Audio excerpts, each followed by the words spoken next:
Sekithara's 4 eyes moved across the glowing screen in front of her. The data made no sense. She read it 3 times, then 4 times. Each time, the same impossible words appeared on her computer. Planet Earth. Classification. Class X, Deathworld. Intelligent life detected. Warning, do not approach. The tall alien shifted in her chair. Her purple skin changed color slightly, showing she was confused. In her 50 years as a xenobiologist for the Galactic Federation, she had never seen anything like this. Class X was the worst rating they gave to planets. It meant the world was so dangerous that even looking at it from space could kill you. But intelligent life could not exist on such worlds. It was impossible.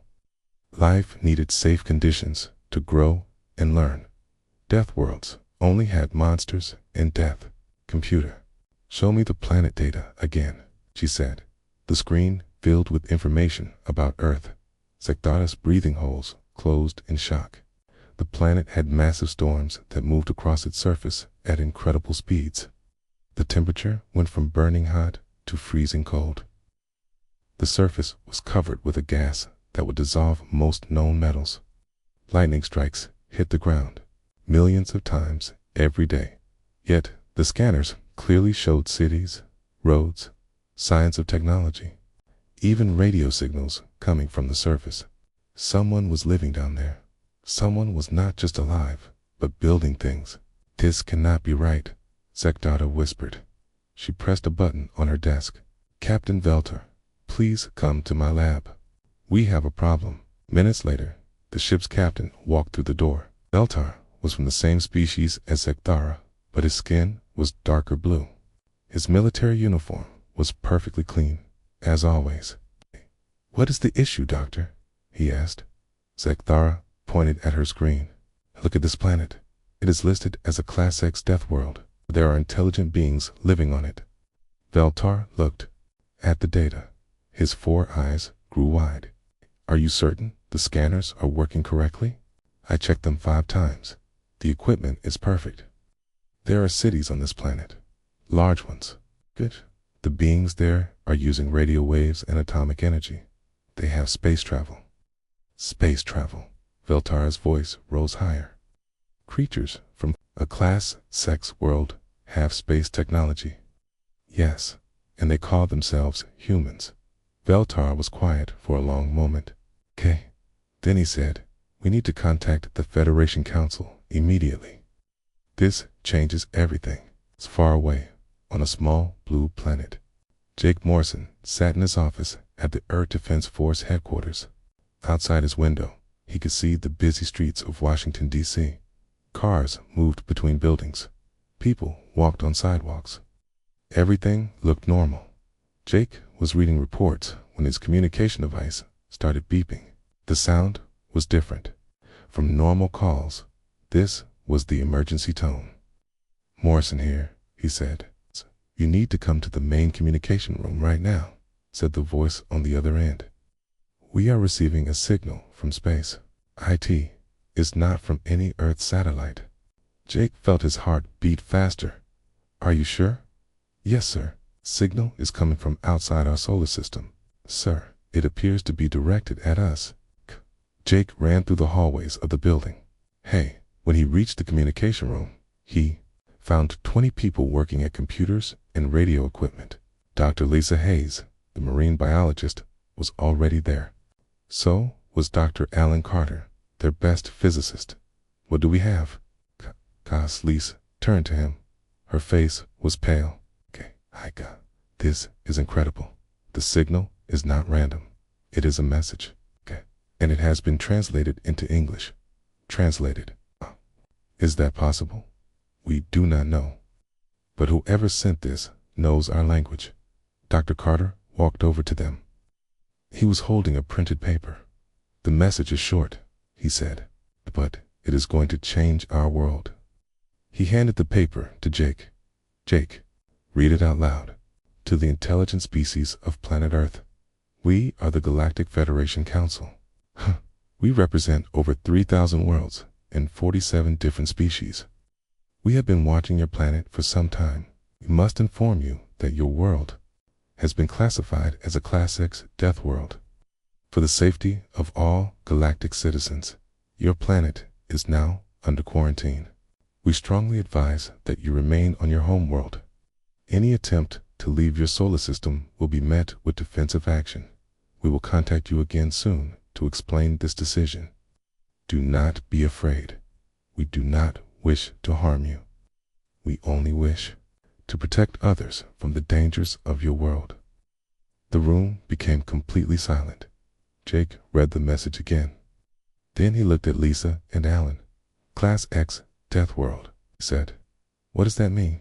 Dr. Carter spoke first. Based on the message, it sounds like they think our planet is dangerous, but that does not make sense. Earth is not dangerous to us. Lisa shook her head. Maybe it is dangerous to them. Different species might need different conditions to survive. Jake looked at the message again. They said they represent 3,000 worlds. That means there are at least 3,000 planets with intelligent life out there.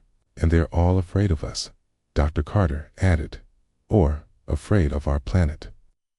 Sir, called one of the communication officers. We are receiving another signal. Put it on the main speaker, Jake said. A new voice filled the room. It sounded different from human voices, but the words were clear. People of Earth, this is Captain Valtar of the Galactic Survey Vessel Harmony's Edge. We are currently positioned at the edge of your solar system. We request permission to establish communication with your leaders. We understand this first contact may be frightening for your species. We wish to explain our decision about your planet's classification. Jake looked around the room. Everyone was staring at him, waiting for him to decide what to do. This is Captain Jake Morrison of the Earth Defense Force, he said into the microphone. We accept your request for communication. We would like to understand why you consider our planet dangerous. Thank you, Captain Morrison. We will explain everything. First, we must ask you some questions. These questions may seem strange, but they are very important for our safety. Go ahead. First question. Is it true that your species can survive in liquid water that is heated to over 100 degrees? Jake looked at Lisa. She nodded. Yes, that is correct. We call it taking a hot bath. There was a long pause. Then the alien voice said, We see. Second question. Do your people intentionally expose themselves to the radiation from your star? You mean sunlight? Key. Yes. We go outside during the day. Some people like to sunbathe. Another pause. I understand. Final question. Is it true that your species consumes ethanol as a recreational substance? Jake thought about this. Do you mean alcohol? Yes. Many humans drink alcohol. The pause this time was very long. Finally, the alien spoke again. Captain Morrison, we need to have a much longer conversation. What your species considers normal activities would kill most galactic citizens within minutes. We are beginning to understand why your planet received its classification. But we are not dangerous, Jake said. We are peaceful people. Captain Morrison, you may be peaceful, but you are also the most terrifying species we have ever encountered. You live in conditions that would be classified as torture on most worlds, and you do it by choice. Jake looked at his team. They all seemed as confused as he felt. I think, said Dr. Carter quietly, we are about to learn that what we call normal, the rest of the galaxy calls impossible. 3 days later, the alien ship arrived at the space station that humans had built above Earth. The station was called Unity 1.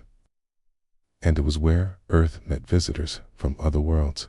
But until now, there had never been any visitors. Captain Jake Morrison floated through the station's main corridor. In space, there was no gravity, so people had to push themselves along the walls to move. Jake had done this many times before, but today felt different. Today, humanity was meeting aliens for the first time. Dr. Kate Johnson pushed herself along beside him. She was an environmental scientist who studied Earth's weather and climate. The aliens had specifically asked to speak with someone who understood Earth's environment. Kate was nervous.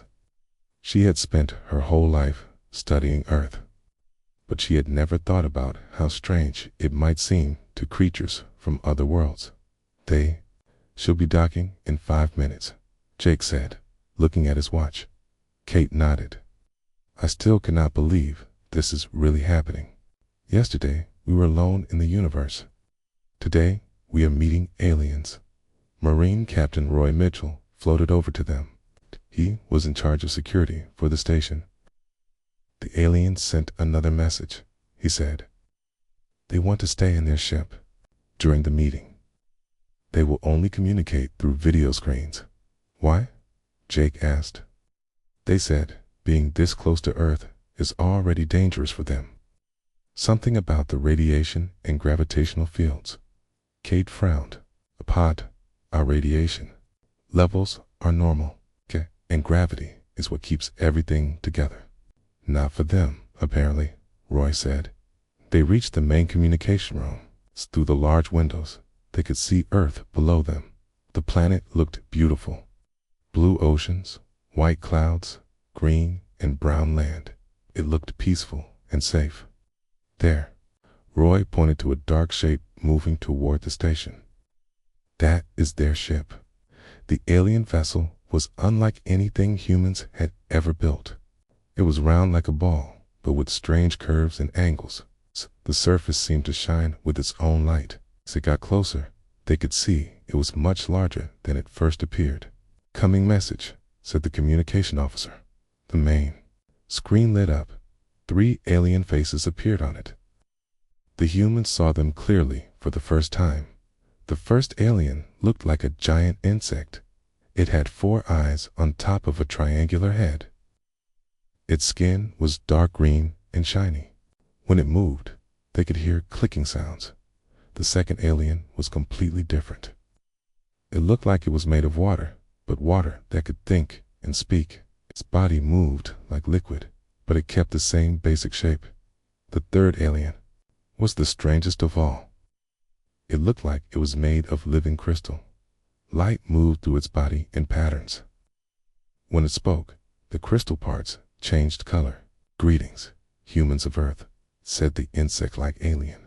I am Vexstar, a researcher from the planet Kethmer. This is Blue Wave from the ocean world of Aquanus, and Silver from the crystal caves of Luxonia. Jake spoke into the microphone. Welcome to our solar system. I am Captain Jake Marson, says Dr. Kate Johnson and Captain Roy Mitchell. Thank you for meeting with us, Vexstar said. Before we begin, we must tell you that we are using the strongest protective shields our technology can create. Being this close to your planet is very dangerous for us. Kate leaned forward. Dangerous? How? Earth seems perfectly normal to us. The water-like alien, Blue Wave, spoke next. His voice sounded like waves on a beach. Dr. Johnson, your planet experiences temperature changes that would kill most galactic species in seconds. We have recorded surface temperatures ranging from -40 degrees to +50 degrees Celsius. But that is normal weather, Kate said. Humans live in both hot and cold places. Impossible, said the crystal alien, Silver. Its voice sounded like musical notes. No known species can survive such extreme variations. The thermal shock alone should destroy your cellular structure. Roy looked confused. You saying that other planets do not have different seasons? Other planets maintain stable temperatures, Vexstar explained. On my world, the temperature varies by no more than 5 degrees throughout the entire year. On most civilized worlds, temperature changes of even 10 degrees are considered natural disasters. Kate could not believe what she was hearing. But humans travel to different places with different weather all the time. People go on vacation to hot places in the summer and cold places in the winter. The 3 aliens looked at each other. Even though they were different species, they all seemed shocked. You travel to these extreme environments on purpose? Blue Wave asked. Of course, Kate said. Some people love hot weather. They go to beaches and deserts. Other people love cold weather. They go skiing in the mountains. Skiing? Vexstar asked. Roy grinned. That is when people strap long pieces of metal or plastic to their feet and slide down snowy mountains at high speed. For fun, Kate added. The aliens were quiet for a long moment. Finally, Silver spoke. You deliberately place yourselves in some freezing temperatures and then accelerate down steep inclines. Yes, Roy said. It is very popular. Millions of people do it every year. Do many of them die? Vexstar asked. Some, Roy admitted, but not many. Most people who ski are very careful. Tease beyond our understanding, Blue Wave said. On Aquinas, we consider any temperature below 20 degrees Celsius to be lethal. Your people willingly expose themselves to temperatures that would freeze our bodies solid. Kate thought about this. What about storms? Do your planets have storms? Atmospheric disturbances occur occasionally, Vexstar said. Wind speeds rarely exceed 10 kilometers per hour. Anything faster is considered a major emergency. 10 kilometers per hour. Kate laughed. That is barely a breeze. On Earth, we have storms with winds over 200 kilometers per hour. 200. Silver's crystal body flashed bright red. That is impossible. Such forces would tear apart any structure. Human buildings are designed to handle strong winds, Roy said. Some people even chase storms for fun. They drive cars toward tornadoes to study them. They chase the storms. Blue Wave's liquid form seemed to tremble, voluntarily. We call them storm chasers. They think it is exciting. Jake decided to change the subject. What about your atmospheres? What do you breathe? Pure methane, Vexstar said. Hydrogen and water vapor, Blue Wave added. Crystallized xenon gas, Silver finished. Earth's atmosphere would dissolve our respiratory systems in minutes, Vexstar explained. Your air contains oxygen, which is highly corrosive. It would eat through our organs, like acid. Kate nodded. Oxygen can be reactive, but human bodies are designed to use it. We need oxygen to live. You need a corrosive gas to survive, Blue Wave asked. Yes, without oxygen, we die in a few minutes. And your atmospheric pressure, Silver said, changes dramatically with altitude. We detected pressure variations that would crush some species and cause others to explode. Roy shrugged. Humans adjust to different pressures pretty easily. Mountain climbers go to very high altitudes where the air is thin. Deep sea divers go underwater where the pressure is much higher. How high? Vexstar asked. Some people have climbed to the top of Mount Everest. That is over 8,800 meters above sea level. 8,800 meters. Silver's entire body turned bright white. The pressure change alone should have killed them. And how deep underwater? Blue Wave asked. Roy thought for a moment. The deepest human dive on record is over 300 meters. Some people go even deeper in submarines. It's madness, Vexstar said. Your species actively seeks out lethal environments. Kate was starting to understand something. You said our planet was classified as a Class X Deathworld, but Earth is not dangerous to us. It is dangerous to you. Dr. Johnson, Blue Wave said, your planet is dangerous to every known form of life in the galaxy. Every species, except yours. But why? Jake asked. Silver answered, 'Cause your species has evolved to thrive in conditions that would kill everything else. You do not just survive on a death world. You have turned survival into entertainment, Vexstar continued. When our sensors first detected your planet, we thought it was uninhabitable. Then we detected cities. We assumed our equipment was broken. When we realized there was actually intelligent life on Earth, Blue Wave said. The Galactic Council held an emergency meeting. Nothing like this has ever happened before. A species that evolved on a Class X Deathworld should not exist, Silver explained. According to everything we know about biology and evolution, it is impossible. Kate looked out the window at Earth. The planet looked so normal to her, so safe and beautiful. So what happens now? Jake asked. Now, Vexstar said, we tried to understand how you survived. And we tried to determine if the rest of the galaxy can survive you. 1 week later, the aliens were ready for the next phase of their study. They wanted to understand how human bodies worked. Dr. Silver, the crystal alien, had spent days preparing special scanners that could examine humans from a safe distance.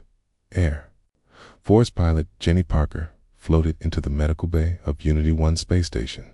She was 28 years old and had volunteered to be studied by the aliens.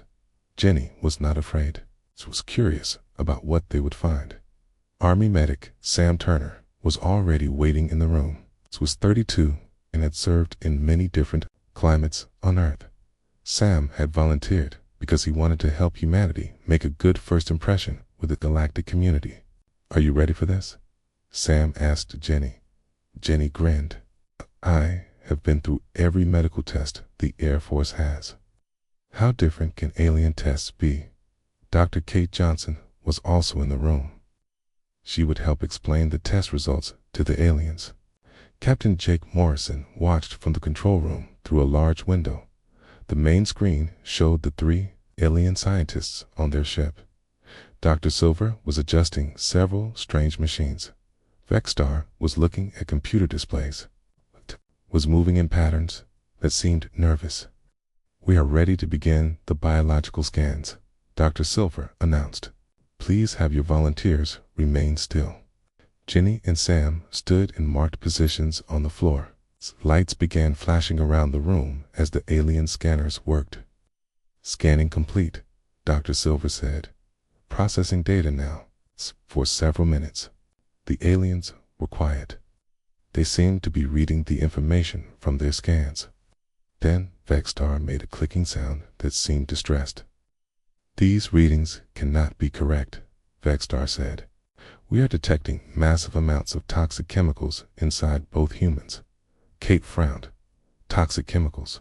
What do you mean? Your bodies are producing dozens of compounds that would kill most galactic species instantly, Dr. Silver explained. We are reading high levels of hydrochloric acid, various enzymes, and organic solvents. Sam laughed. You mean stomach acid and digestive enzymes? That is normal. All humans have that. Normal, blue-waved S liquid form rippled with shock. Carry acid inside your bodies. Yes, Kate said.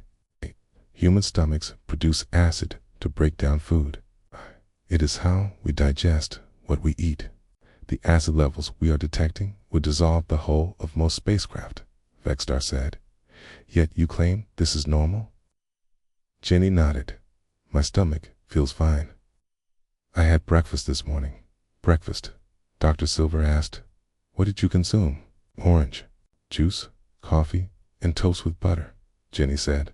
The aliens were quiet for a moment. Then Dr. Silver spoke in what sounded like a frightened voice. You consumed citric acid voluntarily. Orange juice has vitamin C, Jenny explained. It is good for you. And coffee contains caffeine, Sam added. It helps us wake up in the morning. Caffeine is a powerful stimulant drug, Vexstar said. On most worlds, it is used only in medical emergencies. Here on Earth, people drink it every day, Kate said. Some people drink several cups of coffee daily.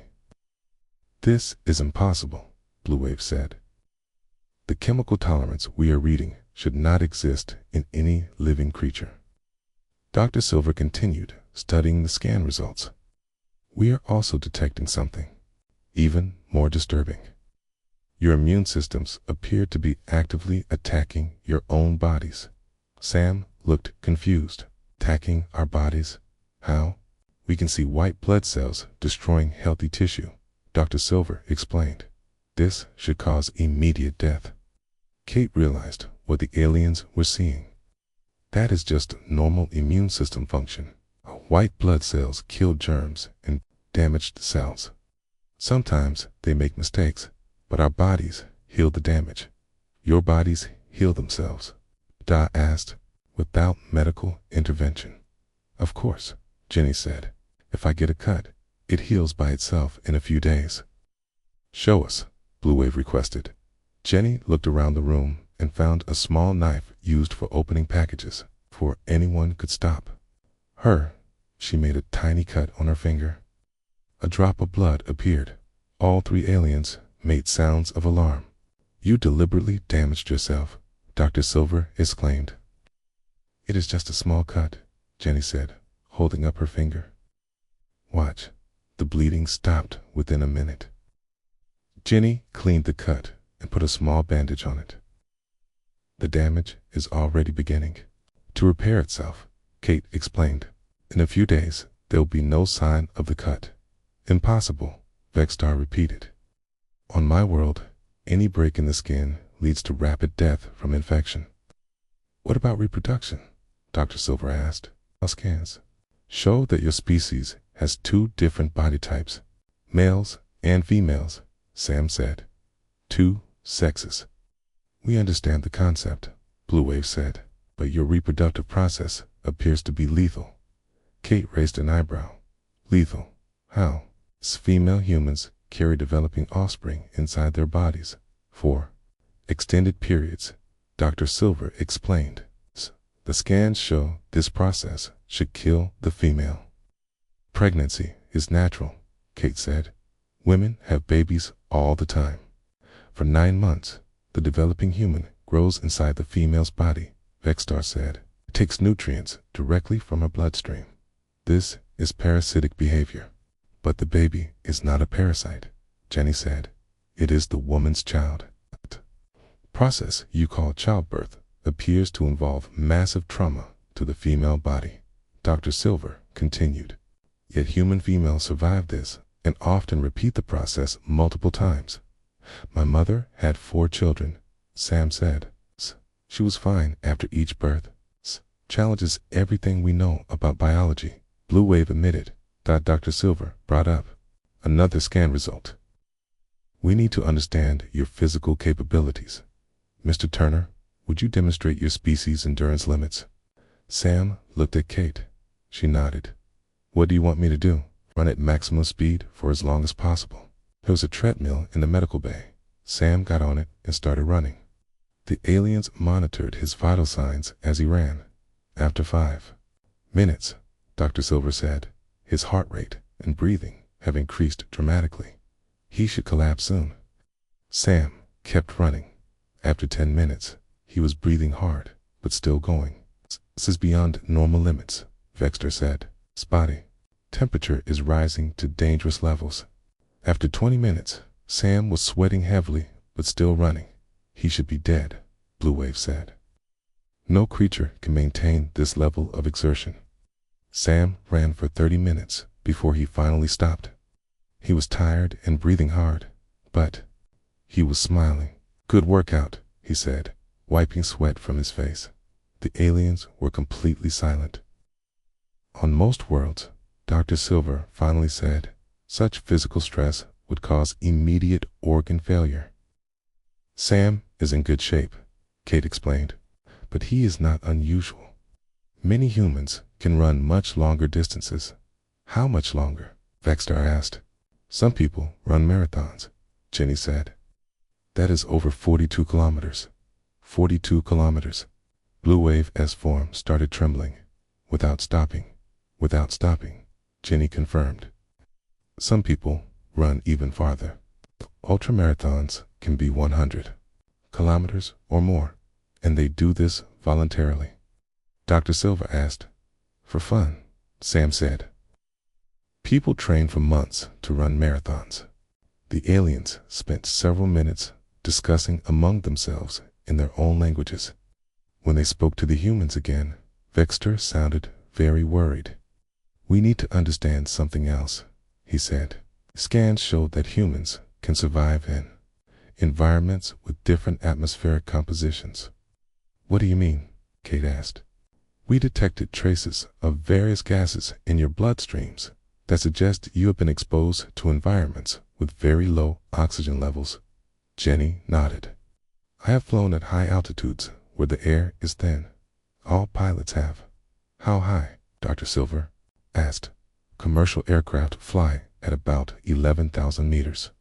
Military aircraft go higher, 11,000 meters. Vextar's clicking sounds became very rapid. The atmosphere at that altitude should not support life. We use pressurized cabins and oxygen masks, Jenny explained. Hut, you have also survived direct exposure to these conditions. Blue Wave asked. Mountain climbers go to high altitudes without aircraft, Sam said. Some people climb Mount Everest, which is almost 9,000 meters high. They breathe the natural atmosphere at 9,000 meters. Dr. Silver asked.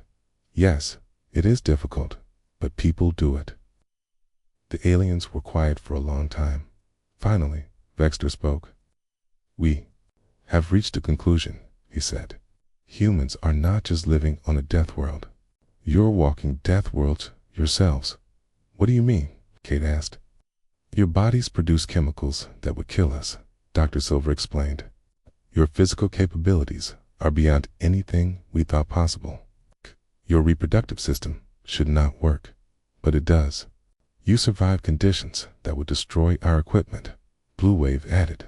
And you do it while carrying acid in your stomachs and poison in your blood.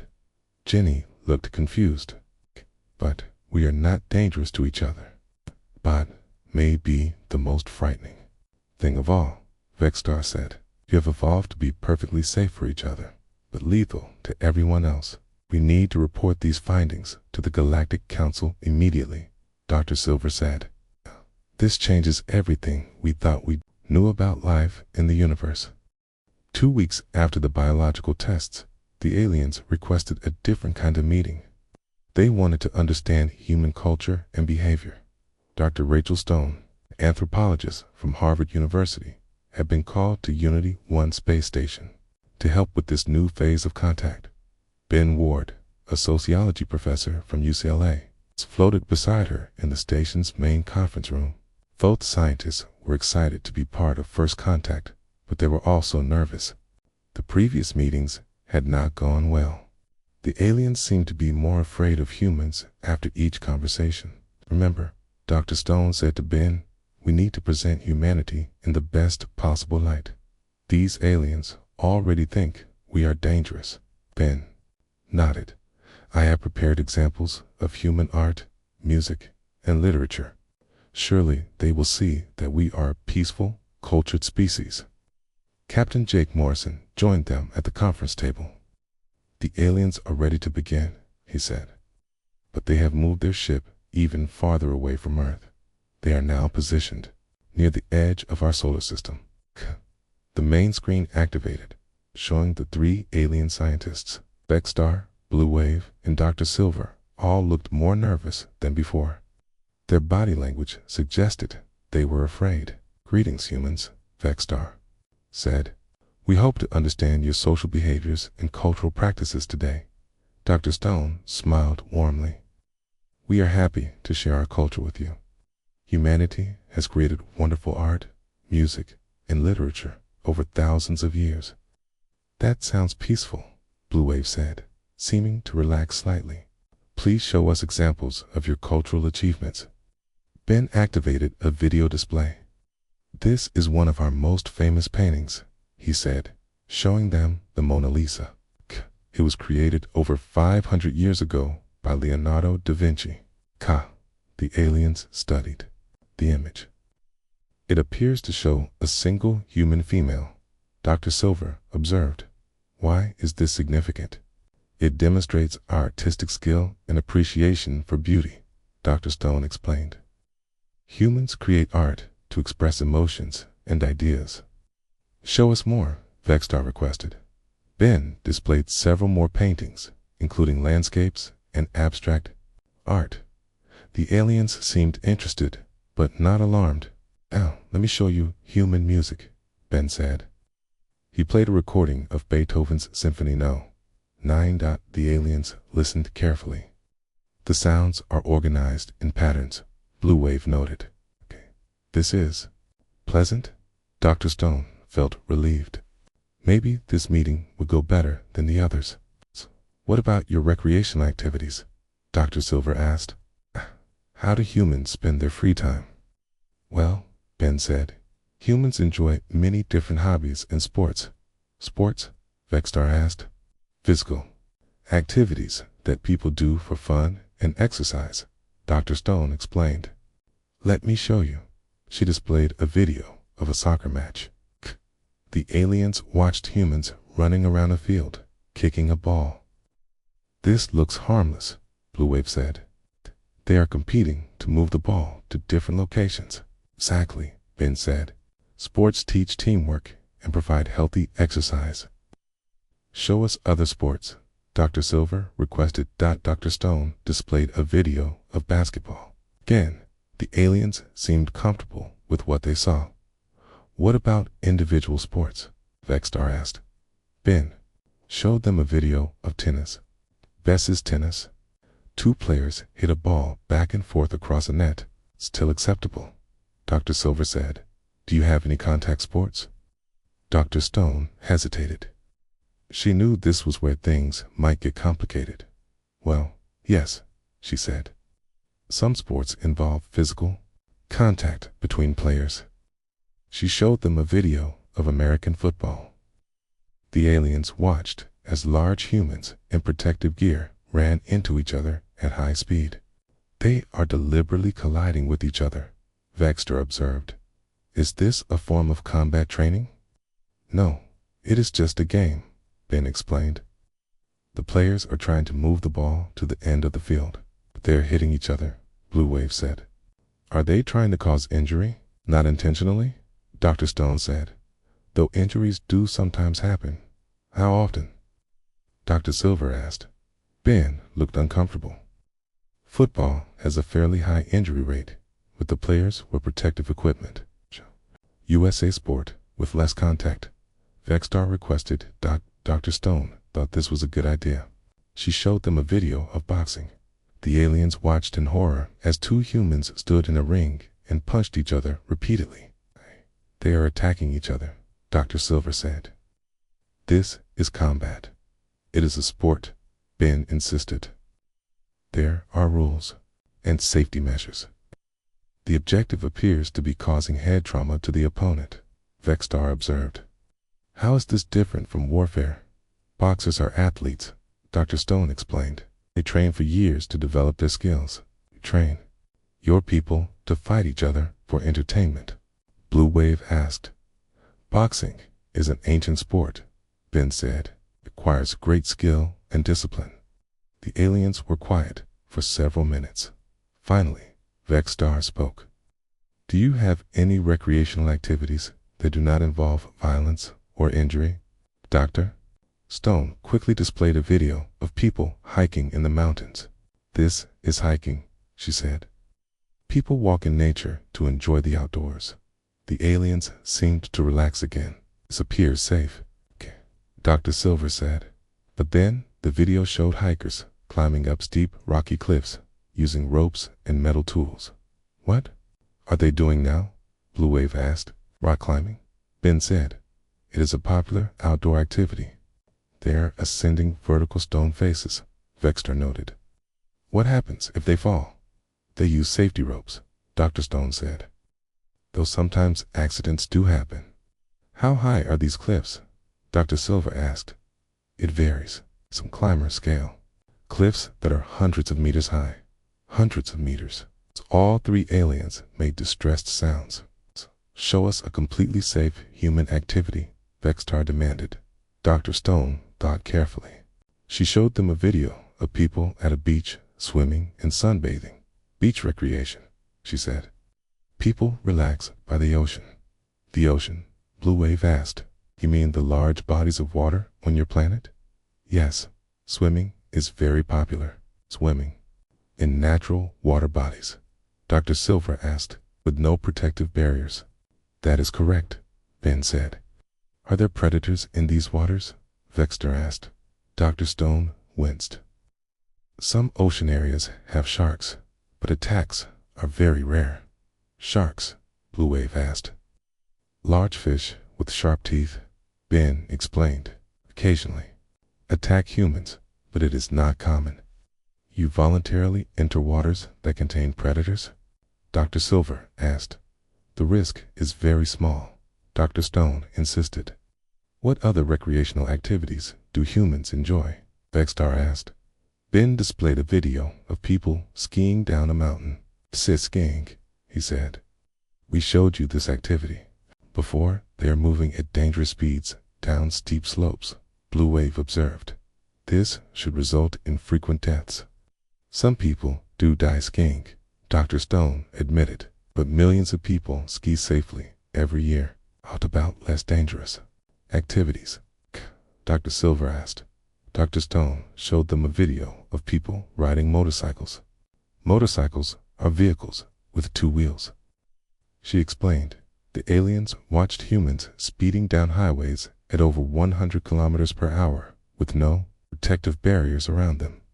They are traveling at lethal speeds with no safety cage, Vexter said. This is suicide behavior. Motorcycles are efficient transportation, Ben argued.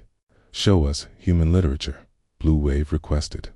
Surely your written works are less violent. Dr. Stone was hopeful again. She began describing some of humanity's greatest literary works. We have many beautiful stories, she said. Romeo and Juliet is a famous love story. Tell us about it, Dr. Silver requested. It is about two young people who fall in love, but their families are enemies. In the end, both lovers die by poison and stabbing. The aliens were silent. What about children's stories? Vexstar asked. Ben smiled. Children's stories are wonderful. Take Little Red Riding Hood. The young girl goes to visit her grandmother. That sounds nice, Blue Wave said. But a wolf eats the grandmother and tries to eat the little girl too. Ben continued. The wolf eats the grandmother, Dr. Silver asked. Yes, but a woodsman saves the girl by cutting open the wolf with an axe. You tell stories about cannibalism and violence to your children? Vexstar asked. They're just fairy tales, Dr. Stone said quickly. What about our movies? We have many entertaining films. Show us one, Blue Wave requested. Dr. Stone displayed a poster for a popular action movie. This film is about a hero who saves the world from evil villains, she said. How does he save the world? Dr. Silver asked. By fighting the villains and destroying their weapons. More violence, Vexter observed. What about comedy films? Ben suggested. Dr. Stone showed them a poster for a slapstick comedy. This is a funny movie where people get into silly accidents, she said. What kind of accidents? Blue Wave asked. People fall down, get hit with objects, and have things explode around them. Explosions? Dr. Silver asked. For entertainment. It is supposed to be funny, Dr. Stone said weakly. The aliens discussed among themselves for several minutes. When they spoke to the humans again, they sounded very worried. We have reached another disturbing conclusion, Vexter said. Humans do not just live in dangerous conditions. You actively seek out danger for pleasure. You compete by attacking each other, Blue Wave continued. You climb deadly heights for fun. You enter predator-filled waters voluntarily. Your entertainment consists of violence, death, and destruction, Dr. Silver added. Even your children's stories contain themes that would be considered horror on most worlds. Dr. Stone tried to defend humanity. We are not actually violent people. 1 month after the cultural exchange meeting, everything changed. Captain Jake Morrison was in his office aboard Unity 1 when the emergency alarms began screaming throughout the space station. Morrison to Command Center, he said into his communication device. What is happening? Sir, we have multiple unknown ships approaching the station at high speed, came the reply. They are not responding to our communications. Jake ran through the corridors toward the command center. When he arrived, he found chaos. People were working frantically at computer stations. Warning lights flashed red throughout the room. Commander Lisa Brooks was standing at the main tactical display. She was in charge of the station's defense systems. Jake, we have a problem. 27 ships just dropped out of hyperspace. They are not from the Galactic Federation. Who are they? Jake asked. Unknown. But they are heading straight for us, and their weapons are powered up. On the main screen, Jake could see the alien ships approaching. They were dark and angular, nothing like the smooth curves of the Federation vessels. These ships looked like they were built for war. Are our Federation friends still here? Jake asked. Sir, the Harmony's edge is still positioned at the edge of the solar system, but they are moving away from the incoming ships. Suddenly, the communication system activated. A new alien voice filled the command center. This voice was harsh and aggressive, very different from the polite tones of Vexter and his team. Attention, primitive inhabitants of the third planet. A.M. War Commander Jektar of the Warthog Empire. Your system now belongs to us. Surrender immediately or be destroyed. Jake grabbed the communication microphone. This is Captain Morrison of Earth Defense. You are in our solar system without permission. State your intentions. Our intentions are conquest, human. We have observed your pathetic meetings with a weak Federation species. You will serve the Vorthok Empire or die. Lisa checked her tactical screens. Jake, these ships are heavily armed. Our station defenses will not stop them. What about the Federation ship? Jake asked. They are retreating. They sent a message saying they cannot help us fight. Jake felt anger rising in his chest. The aliens had spent weeks telling humans how dangerous they were, but now they were running away when real danger appeared. Marine Captain Roy Mitchell burst into the command center.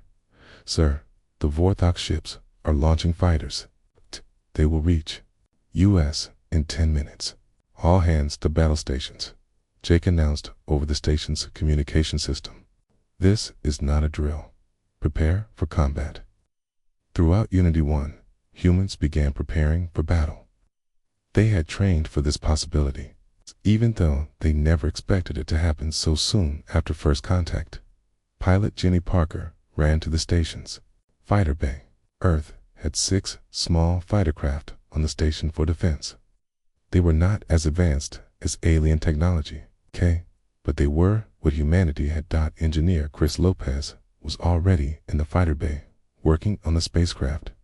Jenny, the fighters are ready, he said, but we are outnumbered more than 4 to 1. Then we better be 4 times as good as they are, Jenny replied, climbing to her fighter. The other human pilots were Tony Martinez, a former Navy pilot, Amy Chen, an Air Force captain, and Rick Davis, a test pilot. Together with Jenny, they formed Unity 1's entire fighter squadron. All fighters. This is Morrison. Jake's voice came through their headsets. The enemy will be in range in 5 minutes. Your job is to protect the station and buy us time. Understood? Jenny replied. All fighters, launch now. The 4 human fighters shot out of the station's launch bay just as the Vorthok attack ships came into view. The alien fighters were larger than the human craft and appeared more heavily armed. Incoming transmission from the Vorthok, Lisa reported from the command center. War Commander Jektar's voice filled the station again. Foolish humans. You send only 4 small craft against our mighty fleet. You will be destroyed in minutes. But as the battle began, something unexpected happened. The human fighters moved in ways the Vorthok had never seen before. Jenny rolled her fighter upside down and dove toward the enemy formation, firing as she went. The Vorthok pilots tried to follow her movements, but could not match her agility.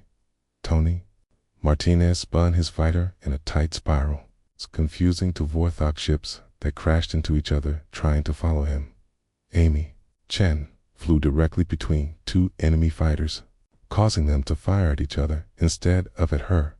Rick Davis used a move he had learned from aerobatic flying, suddenly stopping his forward momentum and letting an enemy ship overshoot him, then firing at its unprotected rear. How are they doing that? War Commander Jektar demanded. Our pilots are trained warriors. These primitives should be dead already. On the Federation ship Harmony's Edge, Vexter and his team watched the battle in amazement. The humans are using combat techniques I have never seen, Vexter said. They are flying like the atmosphere of their Deathworld somehow trained them for this. Dr. Silver studied the tactical displays. Their movements are chaotic and unpredictable.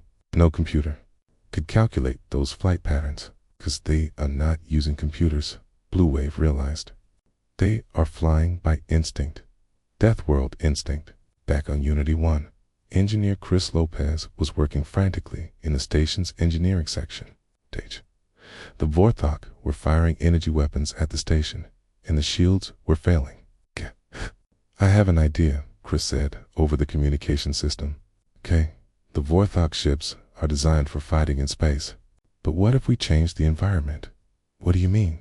Jake asked. The station has atmospheric controls. We can vent atmosphere, change pressure, even release chemical compounds. What if we make the space around us more like Earth? Jake understood. Immediately. Do it. Chris began releasing atmosphere from the station in controlled bursts. He also activated systems that released water, vapor, and other compounds that were common in Earth's atmosphere, but rare in space. The Vorthok ships suddenly found themselves flying through clouds of gas and vapor. Their sensors, designed for clear space combat, became confused. What is happening? War Commander Jektar demanded. The targeting systems are malfunctioning, but the human fighters had trained in Earth's atmosphere their entire lives. They were used to flying through clouds, dealing with changing air pressure, and navigating in poor visibility. Jenny Parker flew through a cloud of vapor and emerged behind 3 Vorthok fighters. She destroyed all 3 before they even knew she was there. Meanwhile, Dr. Kate Johnson had an idea of her own. She was in the station's science lab, analyzing the Vorthok ship designs. Jake, I think I found something, she called. The Vorthok ships are built for stable environments. But what if we give them some Earth weather? Earth weather? Jake asked. The station has powerful electrical systems. We can create artificial lightning. Kate worked with the station's power systems to generate massive electrical discharges in the space around Unity 1. Artificial lightning bolts began arcing between the station and nearby debris. The Vorthok ships were not designed to handle electrical storms. Several of the smaller craft were disabled by the electrical interference. This is impossible, War Commander Jektar said. They are weaponizing their planet's environment. Army medic Sam Turner had joined the fight as well. Kay was coordinating damage control teams throughout the station when Vorthok weapons damaged sections of Unity 1. Sam's teams quickly sealed the breaches and kept the station functional. These humans will not die, complained Vorthok pilot. We have hit their station dozens of times, but they keep fighting. We are used to things trying to kill us, Sam replied over an open communication channel. Our planet has been trying to kill us for thousands of years. You are just another Tuesday. The battle continued for 2 hours. Gradually, the Vorthok began to lose ships. Their advanced weapons and superior numbers meant nothing against opponents who fought like the chaos of a death world itself. Finally, War Commander Jektar called for retreat. This is not over, humans, he transmitted. We will return with a larger fleet. We will be waiting, Jake replied. And next time, bring better pilots. The Vorthok ships jumped to hyperspace, leaving behind several damaged craft that the humans quickly captured. As the immediate danger passed, the Federation ship Harmony's Edge approached Unity 1 again. Captain Morrison, Vexter's voice came through the communication system. We observed your battle. We have never seen anything like it. Thank you for the help, Jake said sarcastically. We could not help, Vexstar explained. A Forthok are one of the most feared warrior species in the galaxy. They have conquered dozens of worlds, but you defeated them with only a handful of small ships. Dr. Silver added, you used tactics that do not exist in any military database. Okay, you fought like your planet taught you to fight. What happens now? Jake asked. Now, Vexstar said, the Galactic Council will hear about this battle, and everything will change. Blue Wave spoke next. Humans are not just survivors of a death world. You are its products. You think like it, fight like it, and adapt like it. The galaxy has never seen anything like you, Dr. Silva concluded. And after today, every species will know that Earth's children are not to be underestimated. Okay. Jake looked out at the stars, knowing that humanity's place in the galaxy had just changed forever.